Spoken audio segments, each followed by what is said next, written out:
Perfect, thank you. All right, well, welcome everyone. My name is Jamie Kelly. I'll introduce myself. And here is my photograph. I am the Director of Certificate and Non-Degree Programs here at the College of Liberal and Professional Studies at the University of Pennsylvania. And one of the largest programs, and one of the programs that I've worked with the longest, is the Post-Baccalaureate Studies program at Penn. And by the end of the session, I feel that you are going to know a lot about the program and how it works. And so let me sort of explain that to you. So today's agenda, number one, we're going to talk about what is the Post-Baccalaureate Studies program. Number two, what is it like to be a student in the program? And then number three, what can I do with the program? So first off, something that's important to mention, at a lot of universities, post-baccalaureate programs are really pre-med post-bac programs. But at the University of Pennsylvania, we separate out our post-bac program. So we happen to have a PreHealth program here at Penn that is specialized and designed for students preparing for medical, dental, and veterinary school. It's a wonderful program, and it is also a certificate program where students complete between 8 and 15 courses, depending on which track they're on. And at the conclusion, they're applying to medical, dental, and veterinary school. It's got wonderful bells and whistles. So pre-med advisors, workshops, clubs and organizations, research opportunities. So if that is the program that you are interested in, unfortunately, the post-bac studies program that I'm presenting today is not that program. So I always like to call that out early, just in case you ended up at the wrong session. I completely understand. You are welcome to leave the session and make sure to sign up for an upcoming pre-health information session. How the pre-health program differs from our post-bac studies program. Our program is completely customizable. Although we have some students that are preparing for medical, dental, and veterinary school,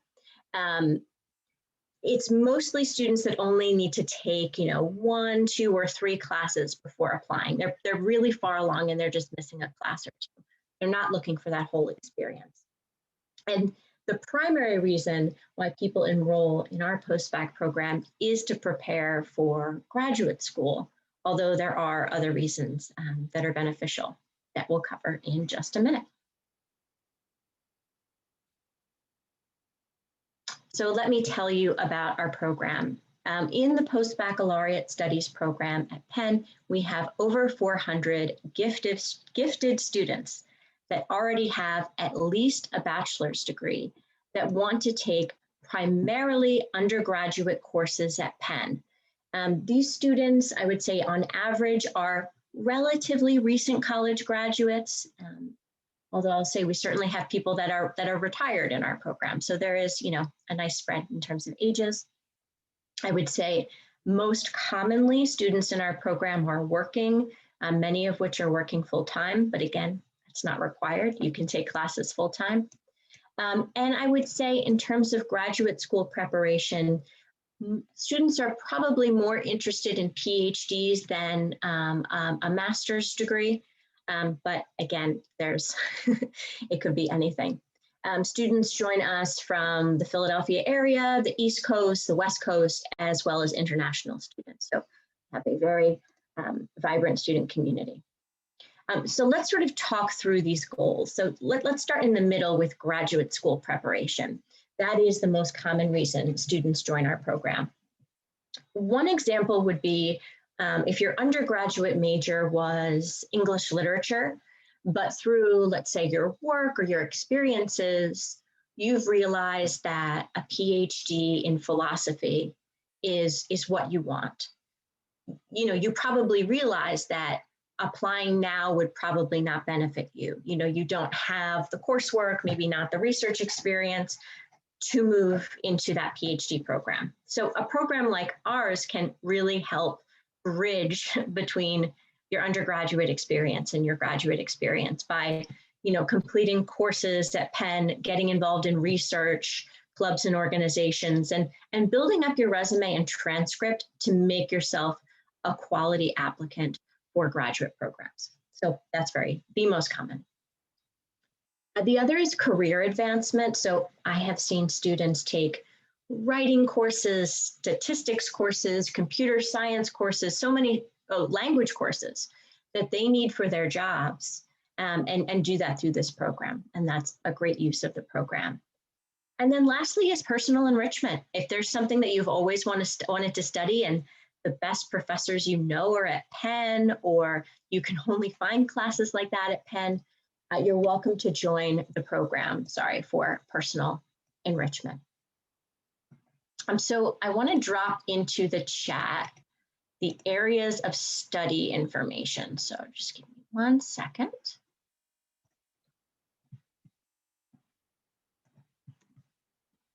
So here is a link to the courses at the university, because if you just look at the College of Liberal and Professional Studies website to ascertain what courses you would have access to as a post-bac student, you would have a more limited view of what's available.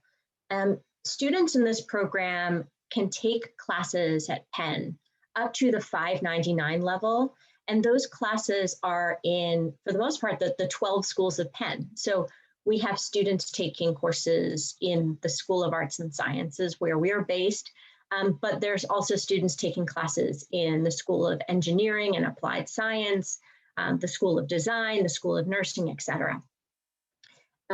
Another thing that students have access to are certificates.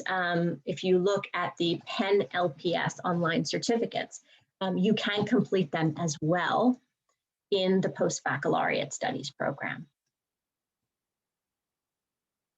So classes. The university offers classes, of course, during the day. There are classes in the evening, and there are classes online. Students in this program could take, as little as 1 course a semester or as many as 5, depending on what their needs are. And you can even fluctuate how many courses you take each semester.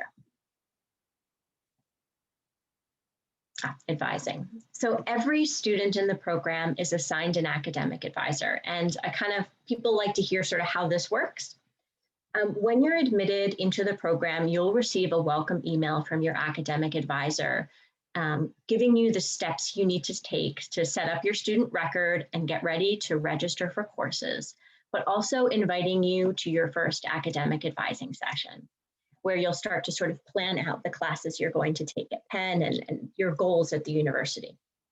We then have new student orientation every fall and every spring, and we actually pair up students with similar interests at orientation so they can get to know each other and hear about what classes they're taking and what their goals are. We also have a Facebook group for all of the students. That's a private group where you can connect with other students and learn about sort of up-to-the-minute events and activities. And your advisor isn't just there when you join the program, they're there with you throughout your studies within the program to continue to work with you as you work on your goals. The University of Pennsylvania's resources. This is probably the topic I get most excited about. I did my undergraduate degree at a small liberal arts institution, which I loved. But coming to Penn to work and then eventually for graduate school, I was blown away by the resources that this university offers. So internal to the program, we tend to have in-person when available or virtual sessions on a monthly or bi-monthly basis to cover topics of interest. We also host a month-long graduate school workshop every fall and every spring for students that are preparing for graduate school. Outside of the program, there is the Writing Center. If it's been a little bit since you've written an academic paper, they're there to help. There's also the Tutoring Center, which is a tremendous asset if you're taking science, math, statistics, computer science classes. They're there to help you. Weingarten Learning Resources Center is another place I love. Actually, the Tutoring Center is within them. but they're really helpful if you're just trying to figure out how to balance it all. I know some of you might be working, might have children, family members you're taking care of, especially right now with COVID. It's a crazy time, and they are so helpful at giving you sort of the study habits you need and the time management skills you need to be successful. Probably one of my favorite things at Penn are the libraries. I believe we have 15. I always have to check my numbers on that. But not only are the libraries beautiful with a research librarian for almost any subject you want to study that will help you find the resources you need for your paper, but with unbelievable amounts of virtual resources on their website that you could absolutely do an entire program without ever setting foot in the library. Although, I encourage you to do so once we're all back on campus. Another reason that people come to Penn to do their post-baccalaureate work are the research opportunities. If you are preparing for graduate school in a field that involves research and you have limited or no research experience, you need research experience to get into graduate programs. And, we're a very well-respected research university, and students are able to get research opportunities that on top of their coursework will really benefit those applications to graduate school. There are speakers on campus on a daily basis, so there's lots of stuff to hear and see and get involved in, and also clubs and organizations, many of which welcome post-baccalaureate students. So the student experience, I get this question a lot. People will say, well, how long will my studies be? How long will I be here? And what should I expect? And I can't answer that without knowing what your goals are and what you need to accomplish to get there. And I kind of have some mapping to help you figure that out. But let's say you need to take 4 courses and maybe get some research experience.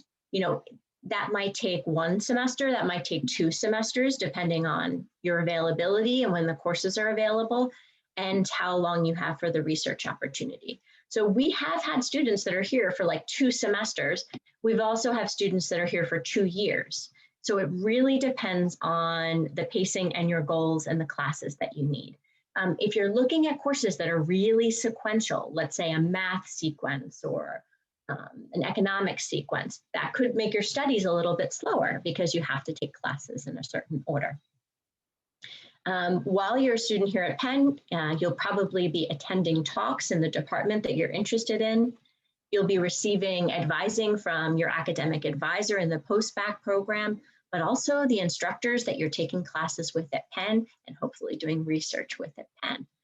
You'll be meeting with undergraduates at Penn, graduate students at Penn, and post-bac students at Penn to learn about their experience, get advice, and help you prepare for the future.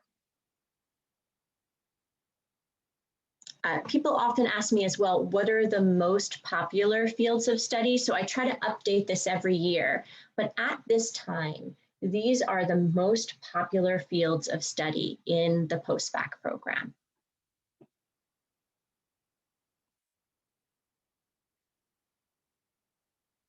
Tuition and fees, so let's cover those. I'm also going to put the link in the chat because I do get questions about that. There we go. So the tuition and fees are on the website, which I think is nice. Some schools kind of hide the tuition and fees. So the university, this is sort of the most simple version of it. The University of Pennsylvania works on a course unit system. So what that means is that in most cases, a course is equal to a course unit. A course unit at Penn is equal to 4 credit hours at another university. So more or less, except for some courses like labs that are half a course unit, most of your classes, this will be the tuition and fees. At least this is the tuition and fees through spring 2021. They usually go up just a little bit every year. And the key thing to pay attention to is where the class is based out of. the College of Liberal and Professional Studies courses that you see on our website. The tuition and fees are the number right on the top, and that's all you would pay to take those classes. Courses outside of that, daytime School of Arts and Sciences classes, nursing, Wharton, engineering, etc., are the non-LPS tuition and fees. And then lastly, those Penn LPS online courses and certificate are the lowest tuition and fees, and you'll see those here as well.